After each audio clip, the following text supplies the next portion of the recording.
What's going on, Packer fans? Welcome into an all-new episode of the Pack-A-Day Podcast. I'm your host, Andy Herman. You can follow me on Twitter at Andy Herman NFL. You know my guest. She's the one and only Carmen Vitale. You can find her on Twitter or X at Carmi V. Of course, you can find her on Fox Sports as the resident NFC North expert. And of course, our weekly friend here on the Pack-A-Day Podcast as well. Carmi, how the heck was your birthday, first of all? Happy belated birthday. And how was your New Year's as well? Thank you. It was great. Had a lovely dinner and just walked the dog, and it was a really low key birthday, and I loved it. My New Year's was awesome too. It was also very low key, being that it was an NFL Sunday. I had to work and cover the Packers Vikings game, which was in fact still in Sunday Night Football, so that was fun. Yeah, there's a time I was hoping that was going to get flexed out, maybe made an earlier game. That, of course, did not happen. Ended up being an entertaining game from a Packers standpoint, maybe not from an NFL or Vikings standpoint, but obviously a great result for the Packers. They get the big win on Minnesota.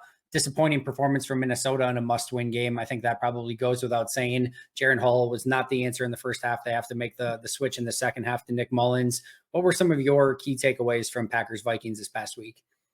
Yeah, I think that the Vikings just kind of knew the writing was on the wall. The point in starting Jaren Hall was just to see if maybe you did uncover a gem in the fifth round. And not that they maybe haven't, but that wasn't enough of a sample size. We haven't gotten enough of a sample size of Jaren Hall, but I was really impressed with the Packers defense. They finally kind of answered the bell a little bit more as far as the pass rush was concerned. And it did wonders for the offense as well. The Packers were in control of that game for almost all of it. Yeah, they really were. It was one of Green Bay's most impressive and dominant performance through the course of the season. It was a disappointing performance from Minnesota, like we mentioned. Quarterbacks weren't great. There was a plethora of different penalties that Minnesota had in that game, blown coverages. It was not the Vikings team that I certainly expected showing up to that game in a must-win situation in prime time in Minnesota. But give credit to Green Bay. Give credit to Joe Barry coming off of a stretch where he was highly criticized, I think understandably so, for his defense's performances over the course of the past few weeks prior to that. This was much better. It felt like they had a more cohesive plan. It felt like everyone was on the same page. They got a couple turnovers, multiple pressures. Green Bay's offense was set up for success. Jordan Love had one of his better games, if not best games of the season. This was just outside the special teams, which had a couple snafus, probably the most complete performance for Green Bay in a full four-quarter game. Yeah, that was Jordan Love's, I believe, highest passer rating of his season so far. But the second highest passer rating of his season so far came in week one against this week's opponent, Chicago Bears, which I think is a fun little full circle moment for Jordan Love. The Packers right now staring down this playoff opportunity with just the Chicago Bears to run through. Well, let's walk through that, because I know you wrote an article this week about how the Packers have put together this late push for a playoff spot. It's been a really interesting ride for Green Bay, where early in the season, 2-5, you're like, oh, there's no chance. Like, they're not going to make any sort of playoff push. Then they get those 3 big wins in the middle of the season, and then it's looking like, oh, well, they've got 5 games left. They probably only need to go like 3-2, and they're easily going to get in. And it looks like they're almost a shoo-in for the playoffs. Then they lose 2 games to the Giants and the Buccaneers, and then you're right back from where you started. Like, oh, nope, not going to be a playoff team. Then they win 2 games, and you're right back on it. And you're like, hey, 1 win and they're in. How has this all come together for Green Bay? Yeah, listen, it was going to be an up and down year. We knew that going into it. You have a new first year starter, and you have the youngest roster in the league. This was always going to be an up and down year, but all you were kind of hoping for was that it was going to end on a high note rather than one of the lows. And that's so far what's been happening. I think that this was really it met every expectation I had for the Packers season and surpassed them as well. This is a better team than it was last year with Aaron Rodgers under center, which is kind of a wild thing to consider. Jordan Love has had a better first season than Aaron Rodgers did, if you want us to keep the comparisons going. Yeah. But even if the Packers don't get into the playoffs,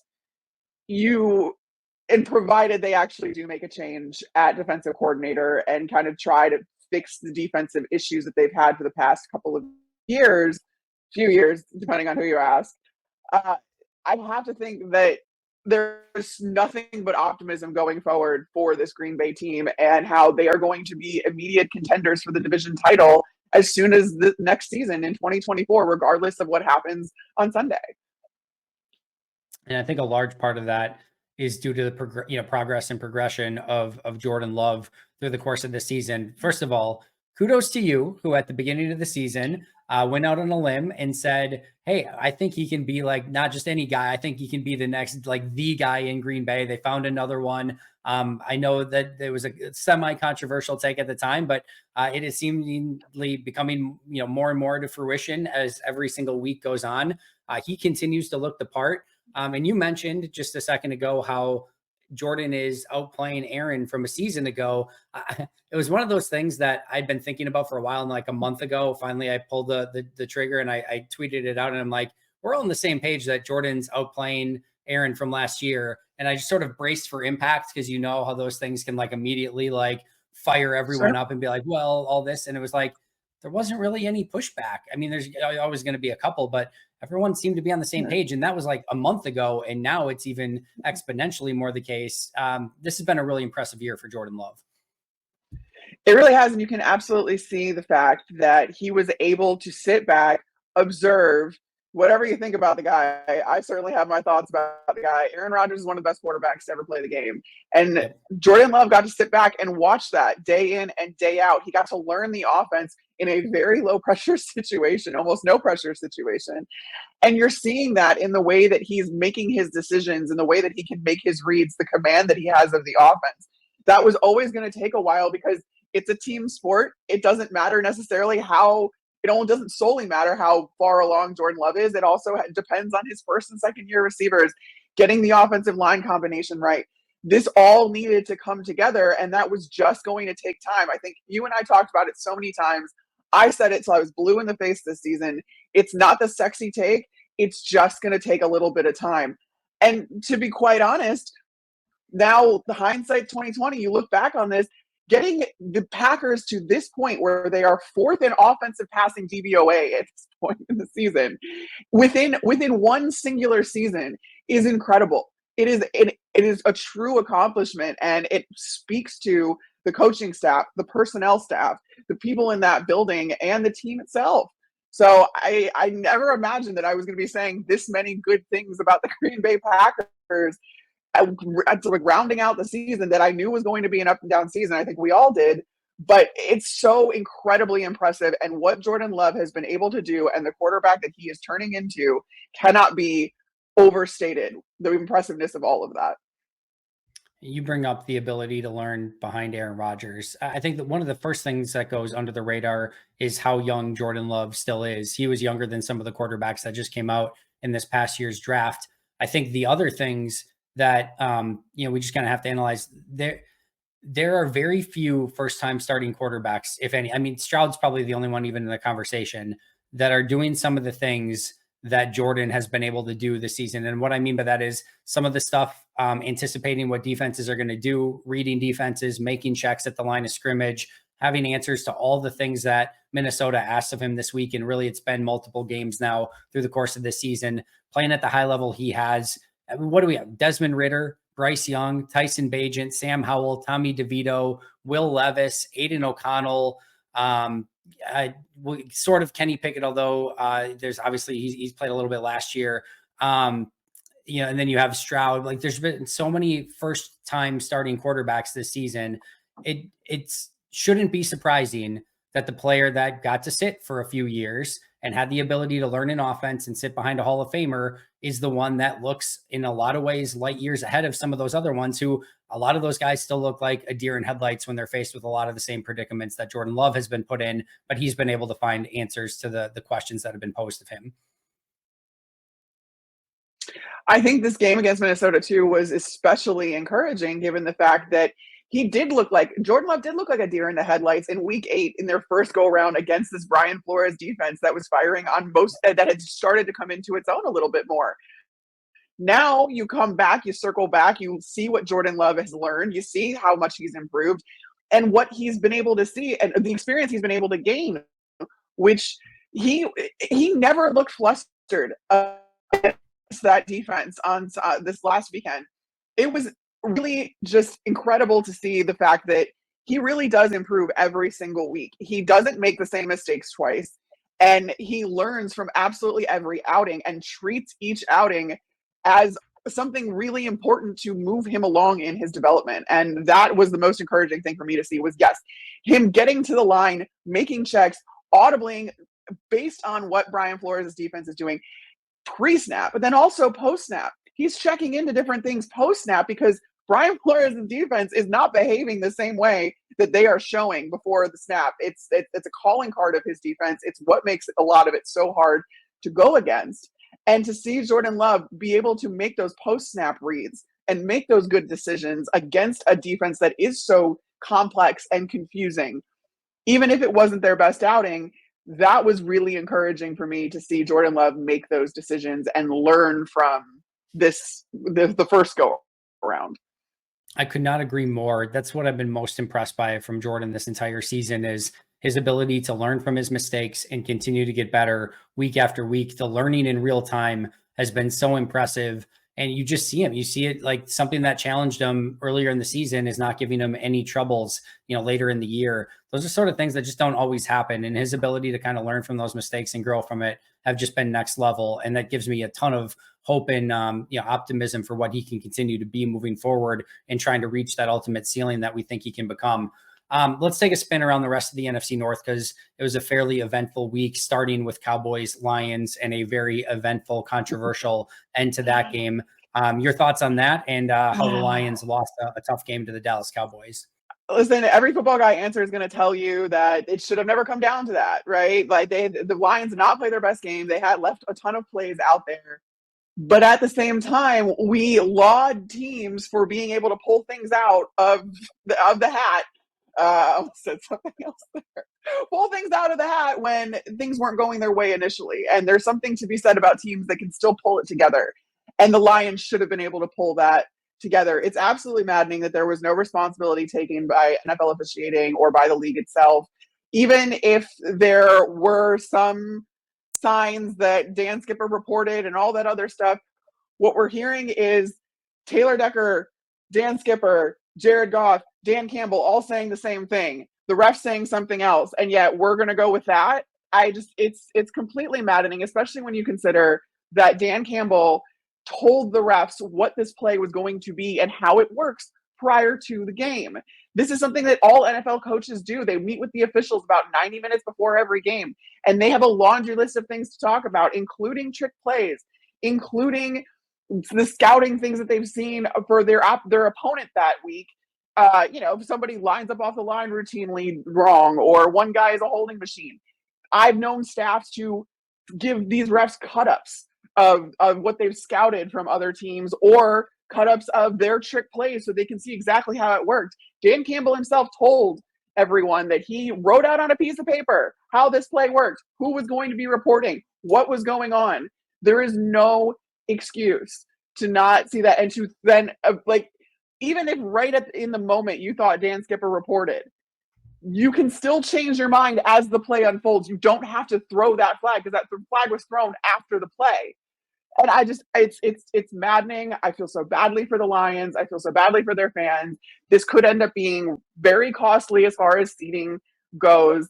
And it sucks. It really does. But the Lions are persevering anyway. And the silver lining of all of this is the team got the reinforcement, not that they needed it, of how much Dan Campbell is behind them and how much he's willing to fight for them. I mean, that was an all-timer. If you saw that press conference, Yeah. He angrily got a piece of paper to spit out his dip because he was just so beside himself. It was the way that Dan Campbell expresses emotion and the way that he coaches his team is the way that he is normally. And that's just a guy that you want to run through a wall for. And so that was on full display this week. So if you can take anything away from it, at least you got to see how fired up Dan Campbell can be and why these Lions can really make noise. The team is such a image of their head coach and how he coaches and what he expects of them. It's a fun team to watch. It was a disappointing end result to that game where you just don't want the controversy. And unfortunately, there was controversy. And it's a great example of just the cover-up's always worse than the mistake. If the ref makes a mistake and you own it afterwards and say, hey, you know what, we screwed this one up. It's on us. We're sorry. And I don't know if the NFL is like worried about like a team like protesting the game then or something, so that it behooves them to just deny everything. Like I don't know what I it don't is, know. but if they just own it and they say, you know what, yep, we misinterpreted what they were trying to do. We misinterpreted who they were trying to say was eligible. They were clearly trying to cause some confusion. It caught us off guard. We should have done a better job of communicating that and double checking everything. Like it goes away almost immediately. And instead, you know, it's a week later and everyone's still talking about it. So it's just kind of the classic, just own up to it and it goes away, probably more than anything else. But instead, in classic NFL fashion, now every other NFL team has to be told of how to report eligible because of the NFL's initial mistake in the first place. That was the other thing too. I'm like, okay, what we're not going to do is then reprimand every team based on a mistake that the official made. And that officiating crew too, getting rewarded with another playoff game, another important or not playoff game, I should say, but a primetime game with implications, with important implications, is baffling to me. Especially when I then asked sources of mine around the league, like, is Brad Allen's crew like that notorious? Do you like, are they that bad? And I was told that initially they weren't when Brad Allen first got the white hat, but in the years since, they have become a bottom 5 crew, and quote, you never know what you're going to get with them. And it's true. And I don't understand why we keep rewarding them with important games. From a Packers standpoint, he did not call the MVS pass interference penalty, and he cost the Lions a football game. So we're big fans of Brad Allen at this point. Sure. Yeah. I'm sure somebody in the comments until is it gonna goes, remind me. it goes, yeah, until it goes the Yeah. wrong way for the Yeah, Packers. I'm sure there's been some. I think there have been some too. He might have been. I think there was actually a pretty big one that he was in. I'm just forgetting it off the top of my head. But either way, neither here nor there. A crazy Cowboys Lions game. All right, let's talk about Bears Falcons, because this team that Green Bay is getting set to face in Chicago, it's a really interesting season for them. And obviously, the most recent one is they win against the Atlanta Falcons by 20. That first 3 weeks of the year, they lose 38-20 to Green Bay, 27-17 to Tampa, 41-10 to Kansas City. And it looks really, really bad at that point. Now, even they lose the next week to Denver as well, but they lose by 3 to Denver in week 4. So after the week 4, they lose to Denver by 3, beat Washington by 20, lose to Minnesota by 6 with Tyson Bagent at quarterback, beat Vegas by 18.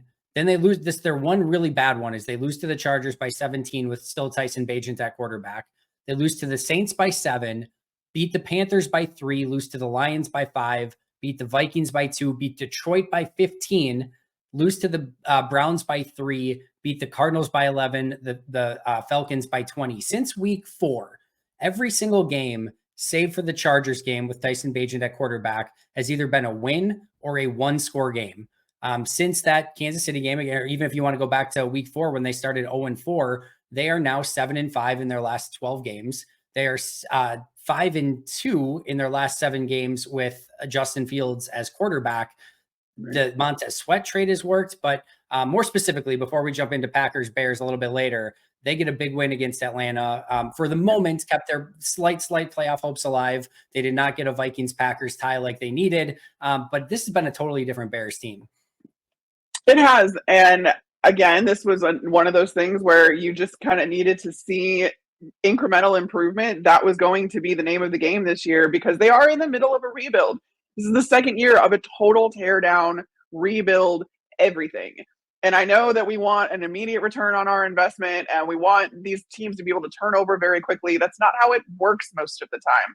There are exceptions, of course. There's exceptions to everything. But this is pretty much the timeline that I believe Matt Eberflus and Ryan Poles sold to Bears ownership, saying, listen, this is probably going to be a 3-year process. We're going to do this the right way so we can set ourselves up for sustained success. And lo and behold, that's what happened. Now you have to figure out if Justin Fields is a part of that, if Matt Eberflus is a part of that in the long term, in the long term, because while he may be expected to come back in 2024, according to the reports, you don't want to draft a new quarterback again and have him in a lame duck year with the head coach and he gets fired a year later. I don't think that that's necessarily going to be the case, and I think that sticking with the Matt Eberflus they should do that for the next few years, especially if they end up drafting a new quarterback. And to Matt Eberflus's credit, his defense is working. I know it's come against some worse teams or some teams that don't have a lot to play for, not playoff teams. But at the same time, if we're going to count that as wins for Justin Fields, which so many people do, then we need to count that as wins for Matt Eberflus. It's hard to win games in this league, especially when you're still putting things together and things haven't been going great for the rest of the season. To kind of put this run on towards the end of the season, it is impressive. I don't care who they played. It's impressive to win games. And I think that the Bears can kind of skate through by keeping most things status quo. But I have been vocal about the fact that I think that with the opportunity they have now with the number 1 overall pick, it's too good of a situation. It's too unique of a situation to pass up, because this number 1 overall pick would be coming into a very good team. And that is usually not the case. So they have so many decisions to make. There's so many dynamics to this decision. It's very complex. It is not just if you believe in Justin Fields or not. And I've written multiple articles on Fox Sports saying that it's a consideration, of course. That is not the end all be all. It is not as simple as that. And I kind of turn myself around, I think, every time I talk about this, because there are so many things to factor in when you are trying to make this decision that are going to affect the franchise for the next few years, not just next year, the next few years. They're sitting in an incredible position, but a super challenging position. It's hard to screw this up too much, because and I say this as following a Bears team that's obviously screwed these up in multiple times in their history. But if they go with Justin Fields, they kind of go with what they have already. They're going to have their first round pick. They've got the number 1 overall pick that they probably trade for probably 3+ first round picks and get a ton of capital in return for that, and really build out what could be a potential like juggernaut team that's surrounding Justin Fields. If they go with a Caleb Williams or a Drake May or whichever quarterback they want to go with, they probably trade Justin Fields. They still have their first round pick, some seconds from Carolina, and now they trade Justin Fields for potentially, I don't know, maybe a first round pick, second round pick, whatever it is, get more capital from that trade as well. Like either way, they're set up pretty darn well. And if they go with the rookie, now they've got a rookie quarterback with a really exciting team around him, and that quarterback's not making any money, being on the first year of his contract, which we know is like a cheat code. So like they have got a ton of options. It's interesting in that it does feel like the better upside and the better long-term play and the smarter play is going with the quarterback at number 1, getting him on the cheap deal and resetting the quarterback clock. But at the same token, has definitely the more like bust odds. Like you just don't know what you're going to get from a rookie quarterback, right? And you could bring him in and it could just be a quarterback that does not work out in the NFL. And it's great that you've got everything around it, but you're almost looking at like Trubisky situation 2.0. It's a really, really interesting dynamic. I'm so intrigued to see what direction they go in.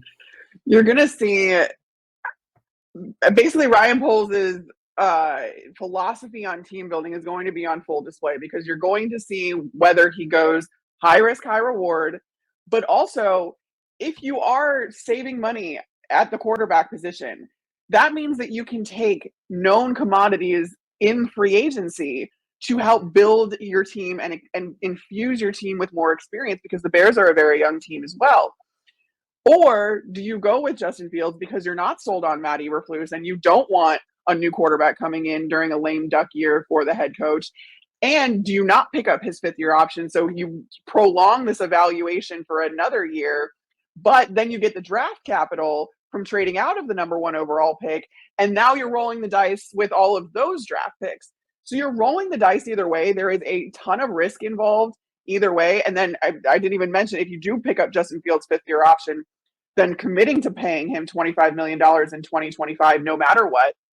And then eventually, if you're going to go that route leads to a $45 million give or take contract per year for the long term. That is the goal in picking up Justin's 5th year option, is to get him to his second contract, which is going to be huge.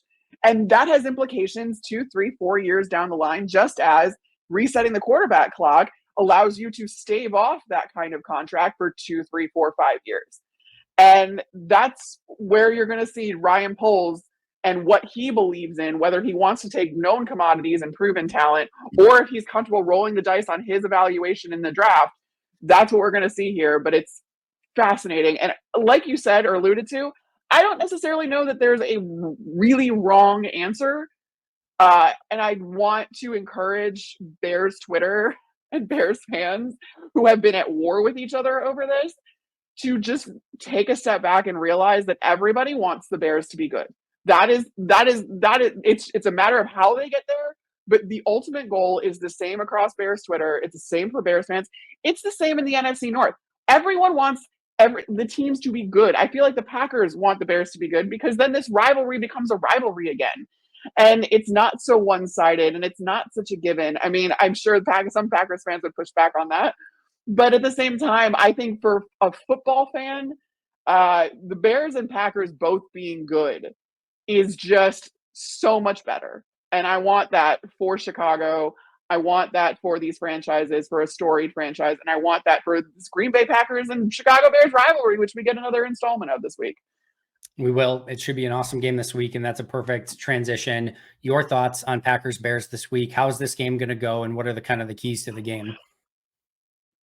I'm very interested to see how much pressure Joe Barry's defense is going to be able to get on Justin Fields because he is an escape artist, and there's not a whole lot of defending Justin Fields when he decides to kind of turn it on and roll out of pressure and be able to escape with his legs. You have to keep him contained as much as possible, and that's going to be really key. But at the same time, Jordan Love is going to get a test against this Bears defense, but the Bears defense is also getting a test against Jordan Love. That's the place we're at right now with Jordan Love, who does have command of this offense and has improved, like we were talking about, so much since earlier in the season. And Jordan Love beat the Bears earlier in the season. He beat the Bears in his first game, and he had his second highest passer rating of the year. So this is a team that he's familiar with. He understands the rivalry implications of all of this. And then also the Packers have everything to play for in a playoff spot. And Jordan Love has the opportunity to do something that Aaron Rodgers didn't last year in the almost exact same situation, which is the really fun, like the real fun part, which I have an article up on foxsports.com explaining that. So it's really going to be, I think, it's going to be a dogfight. I can't definitely say that I think the Packers are going to win. I can't definitely say that the Bears are going to win. This seems like one of those true rivalry games now, and I feel like it's going to be a really good one. I do too. I can't wait to go to it. I think it's going to be, like you said, a dogfight. I think it could go either direction. Obviously, hoping that Green Bay pulls out the win. I'm leaning in that direction for my pick as we kind of go through the week. Green Bay's got more injuries to fight through. Chicago's got some injuries as well. But this is going to be a really fun, classic Packers-Bears matchup. I think the Bears are going to point to what the Lions did last year and then how they kind of followed that up with an NFC North championship this year. Right. I think this is going to be one of the more fun games on the schedule this year. You've got these fans do not like each other on Packers and Bears Twitter. The rivalry's in a good spot, even if the Green Bay Packers have owned it as of late. And I'm sure the Bears would love nothing more than to change that around and knock the Packers out of the playoffs this time around. Yeah, that was what they were looking to do week one, and thinking that, the boogeyman was gone, and that meant that they had a clear path into this, getting back into this rivalry. And that hasn't been the case. And Jordan Love has been the main reason for that. So I'm very excited to see Jordan Love, but I'm also very excited to see what this Bears defense tries to do against him, because I do think it's going to be a really good test for them, and to see just how much Matt Eberflus's unit has improved. So much so that, it's been a lot of talk on Bears radio or on Chicago radio amongst Bears Twitter. If Matt Eberflus loses this game, does that change? Does that qualify as a meltdown? Does that change the expectation that he's brought back next year, with how, this rivalry means a lot to the Bears ownership? They're not shy about that. And this coaching staff and personnel staff, they've told the players have all bought in on this, and that's because of the staff saying how much this means. So I can't wait to see what happens, and I can't wait to see the implications of this one game. And it's not a playoff game, but it has all of the storylines and stakes and all the glitz and glamour of a playoff game, which you can't ask for anything more in week 18 because a lot of times these games don't matter. Yeah, you can't. CBS, Jim Nance, Tony Romo, core group. It's going to be an important one. It's going to be a fun one, and I cannot wait to be there. Carmen, amazing stuff as always. Where can we find all of your incredible work, and where can we find you on social media? All of my articles appear on foxsports.com, and you can find me on social media at CarmyV, which I think is down here somewhere. Make sure to go give her a follow. She's the absolute best. You can find me, of course, at Andy Herman NFL. You can find the podcast at Pack-A-Day Podcast. That's going to do it for us today. But until next time, and as always, go Pack Go.